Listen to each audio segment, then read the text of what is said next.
বিপ্লবীরা যখন ক্ষমতার শেয়ার নেন তখন ওই বিপ্লব কিন্তু তার সন্তানকে খেয়ে ফেলে, তখন আর এটা বিপ্লব থাকে না।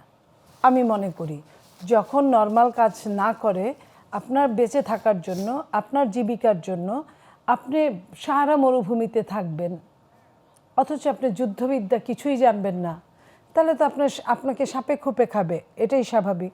আপনাকে বাঘে খাবে, এটাই স্বাভাবিক। আপনাকে কুমিরে খাবে, এটাই স্বাভাবিক। তো এই জায়গাটায় আপনাকেও রপ্ত করতে হবে। হ্যাঁ, মন্দ রপ্ত নাই করলেন, কিন্তু ভালোত্বটা এমন জিনিস, ভালোত্ব দিয়ে অনেক সময় মন্দ কাটিয়ে ওঠা যায়, কিন্তু বুদ্ধিটা থাকতে হবে। অন্যরা যে মন্দের মধ্যে আছে এই মন্দটা জানতে হবে। আমি মনে করি এতক্ষণ সৌরভ ভাই যেটা বললেন, আমি অনেকটাই আমি যখন ভোটার তখন আমি ভীত, আমি যখন কর্মী, লিডার বাদ দিলাম, আমি যখন কর্মী, হ্যাঁ, আমি যখন পলিটিক্সের ভিতরে তখন আমি একরকম ভীত।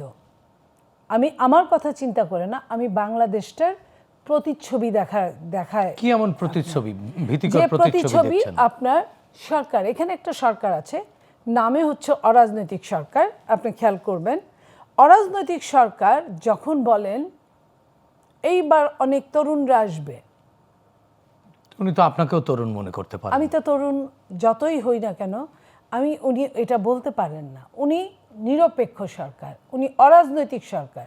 তাহলে কি ওনার একটা রাজনৈতিক দল আছে যেখানে শুধু গিজগিজ করে তরুণরা?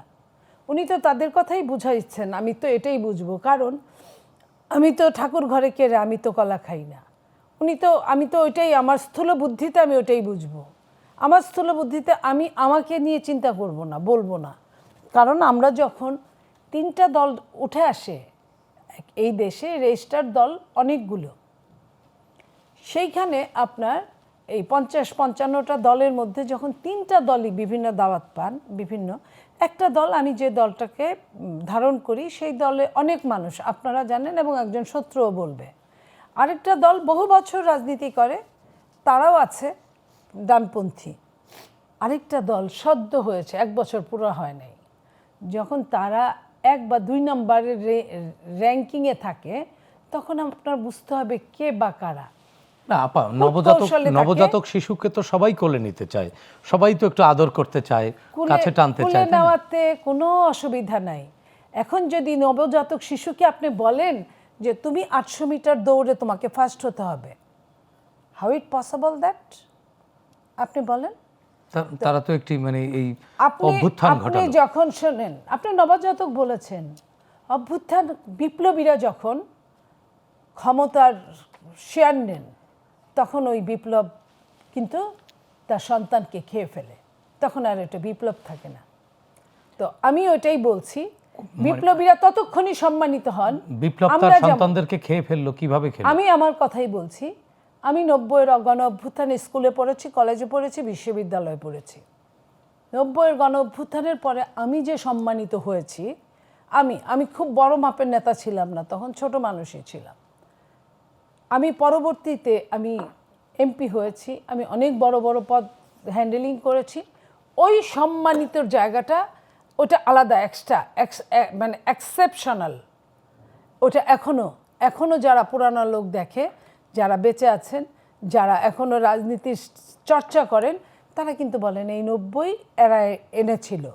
এই যে বলাটা, এই যে আপনার সম্মান করাটা, এই বিপ্লব কিন্তু আমরা খাই নাই। তার মানে 90-এর বিপ্লবের সন্তানদেরকে বিপ্লব খেয়ে ফেলেনি, 24 খেয়ে ফেলেছে। 24 আপনাকে তো আমি এটাই বলছি, আপনি ক্ষমতার দণ্ড হাতে নিয়েছেন, ভাগাভাগিতে নেমেছেন, আপনি আপনার ন্যায্য হিস্সা নিয়ে দ্বন্দ্ব করেছেন, আপনি চুরি চামার করেছেন, তাহলে আপনি কিভাবে আশা করেন যে আপনার ওই জায়গাটা আগের মতোই পরিচ্ছন্ন থাকবে? তার মানে এই বর্তমান সময়ে আপনারা দুইজন আলোচক যখন আলোচনা করলেন, আমরা একটি নির্বাচন, একটি ঐতিহাসিক নির্বাচন হবে, সেই নির্বাচনে জনগণের ভোট দেবার বিপুল আগ্রহ আছে, উদ্দীপনা আছে, আগ্রহ আছে। আপনারা দুজনই বলছেন এক ধরনের ভীতিও আছে।